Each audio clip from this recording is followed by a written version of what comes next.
केवल यीशु ही हर मनुष्य को अनंत जीवन का जल दे सकता है।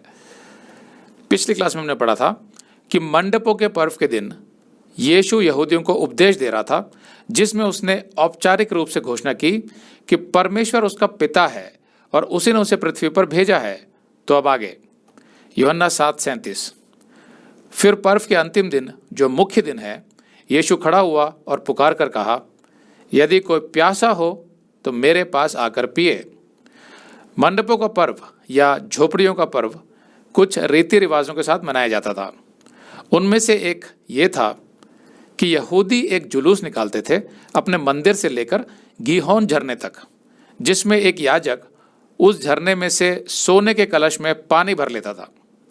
इस जुलूस में यहूदी यशाया 12:3 की आयत का भजन गाते थे, जिसमें लिखा था, तुम आनंद पूर्वक उद्धार के सोतों से जल भरोगे।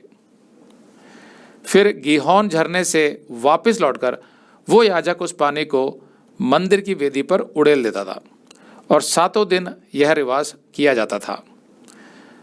अब ये सब किसी अंधविश्वास के तहत नहीं किया जाता था, बल्कि एक यादगार के रूप में किया जाता था, जब यहोवा परमेश्वर ने 40 वर्ष जंगल में भटकते समय उन्हें यानी इजरायलियों को पत्थर में से पानी निकाल कर दिया था, जैसा गिनती 20:8-11 में लिखा है। जब परमेश्वर की आज्ञा पर मूसा ने अपनी लाठी पत्थर पर मारी थी तो उसमें से बहुत पानी निकला था और सब मनुष्य और सब पशु तृप्त हो गए थे उसे पीकर। तो वो एक चिन्ह था उद्धार का, क्योंकि यीशु ही वो पत्थर है जिसमें से वो जल निकलता है जिसको पीने से हमें अनंत काल का जीवन मिलता है। भजन संहिता 62:2। सचमुच वही मेरी चट्टान और मेरा उद्धार है, वह मेरा गढ़ है, मैं बहुत ना डिगूंगा। So Jesus is our rock of salvation. साथ में यहूदियों का यह रिवाज एक भविष्यवाणी थी यीशु के 1000 साल के राज्य की, जिसमें यरूशलेम से निरंतर जल बहेगा। जकरिया 14:8 में लिखा है, उस समय यरूशलेम से बहता हुआ जल फूट निकलेगा, उसकी एक शाखा पूरब के ताल और दूसरी पश्चिम के समुद्र की ओर बहेगी, और धूप के दिनों में मतलब गर्मियों में और जाड़े के दिनों में भी मतलब सर्दियों में बराबर बहती रहेगी। तो मंडपों के पर्व का 7वां दिन मतलब अंतिम दिन सबसे महत्वपूर्ण और सबसे उल्लास भरा होता था, जिसमें याजक आखिरी बार सोने के कलश से वेदी पर पानी उड़ेलता था। और इसी दिन यीशु खड़े होकर ऊंचे स्वर में अपना उपदेश दे रहा था, और उसने एक और औपचारिक घोषणा की कि यदि कोई प्यासा हो तो मेरे पास आकर पिए।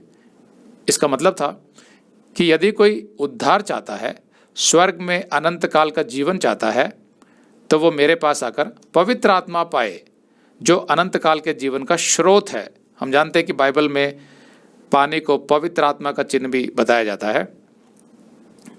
यीशु ने उससे पहले भी यह बात कही थी यूहन्ना 4:14 में, परंतु जो कोई उस जल में से पिएगा जो मैं उसे दूंगा, वह फिर अनंत काल तक प्यासा ना होगा, वरन जो जल मैं उसे दूंगा वह उसमें एक सोता बन जाएगा जो अनंत जीवन के लिए उमड़ता रहेगा।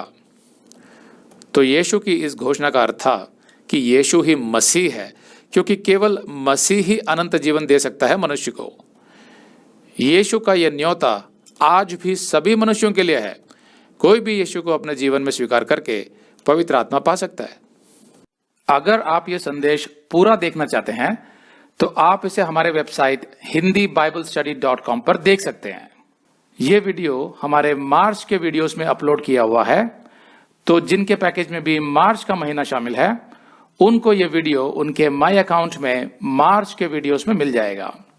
अगर आप हमारे वीडियो फोन पर देख रहे हैं तो अच्छी स्पीड के लिए कृपया गूगल क्रोम या मोजिला फायरफॉक्स ब्राउजर इस्तेमाल करें।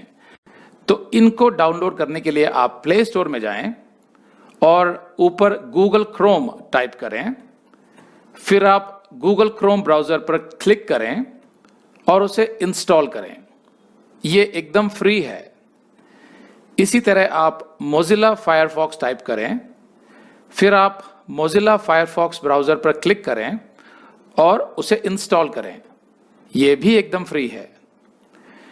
इसके बाद आप गूगल क्रोम ब्राउजर को क्लिक करके उसे खोलें और उसमें hindibiblesteady.com टाइप करें, मतलब पूरा hindibiblesteady.com एक साथ बिना किसी गैप के, तब हमारा वेबसाइट गूगल क्रोम में खुल जाएगा और आपके वीडियोस अच्छे से चलेंगे।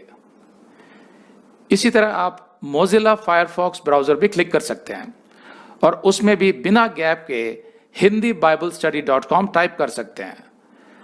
उसमें भी हमारे वीडियोस बिल्कुल आराम से चलेंगे। इसके अलावा अगर आप चाहें तो बेहतर स्पीड के लिए आप वीडियो के नीचे बने प्ले बार पर सेटिंग्स का चिन्ह दबाकर 240p 240p सेलेक्ट कर सकते हैं, जिससे आपका बहुत ही कम डेटा खर्च होगा। 240 सेलेक्ट करने के बाद आप वीडियो के बाहर कहीं भी क्लिक कर दीजिए, फिर वीडियो को पीछे ले जाकर शुरू से देखिए।